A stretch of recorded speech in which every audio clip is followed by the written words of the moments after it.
नमस्कार मु शुभश्री आज आपण मानक पई साइबर सेफ्टी टिप्स रे गुरुत्वपूर्ण टॉपिक रखिछि ब्लैक लिस्टेड मोबाइल बा ब्लैक लिस्टेड IMEI। आज्ञा हां जदि आपणकर मोबाइल रो IMEI ब्लैक लिस्टेड देन आपणकर मोबाइल मध्ये ब्लैक लिस्टेड IMEI कोन जानिबा पई हमकु प्रथमे जानिबा को हबो IMEI कोन जेमिति आम मानकर नागरिकतार परिचय आमर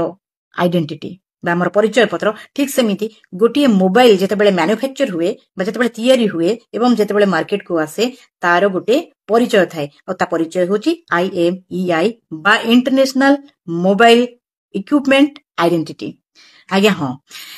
बेले बेले कौनसी मोबाइल जदि कौनसी अपराधिक कार्यकलाप रे संपृक्त अछि एवं ता अगेंस्ट रिपोर्ट अछि देन ताको ब्लैक लिस्टेड कर दिया जाय थाए रिपोर्ट माध्यम रे कौनसी लीगल अथॉरिटी द्वारा बा पुलिस द्वारा। किंतु आमे जानिबा केमिति आमो फोन रो IMEI ब्लैक लिस्टेड ना नाही तेनु हमकु डायल करबा पई हेबो *#06# चलंतु परीक्षा करि नियंतु। निजरो मोबाइल स्क्रीन उपरे आपण 15 डिजिट वाला IMEI पाई जिवे एवं माको कॉपी करि नियंतु एवं निजरो मेसेज बॉक्स को जानतु सेटारे KYM टाइप करंतु स्पेस दियंतु एई 15 टी डिजिट को सेटारे पोस्ट करंतु एवं ताकू 14422 को सेंड कर दियंतु आपण पाई जिवे आपणकर डिवाइस रो स्टेटस बा आपणकर IMEI रो स्टेटस। एवं आज ए ब्लैकलिस्टेड मोबाइल विषय कहिवार उद्देश्य होला आमे सेकेंड हैंड मोबाइल जदि किनुचंती ताले निश्चित भाबे चेक करि नियंतु IMEI स्टेटस बा डिवाइस रो स्टेटस।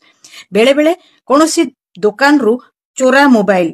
आउ गोटे आउटलेट रे बिक्री होता है बा आउ कोनोसी लोक द्वारा बिक्री होता है आपण सेटारू बिल पाई न थांती एवं सेही IMEI एगेंस्ट रे कंप्लेन पुलिस पाखरे थाए बा कोनोसी लीगल एजेंसी पाखरे थाए एवं ताहा ब्लैक लिस्टेड हो जाय थाए। एभली जदि कार्यकलाप बा एई भली किना विकास सहित आपण निजको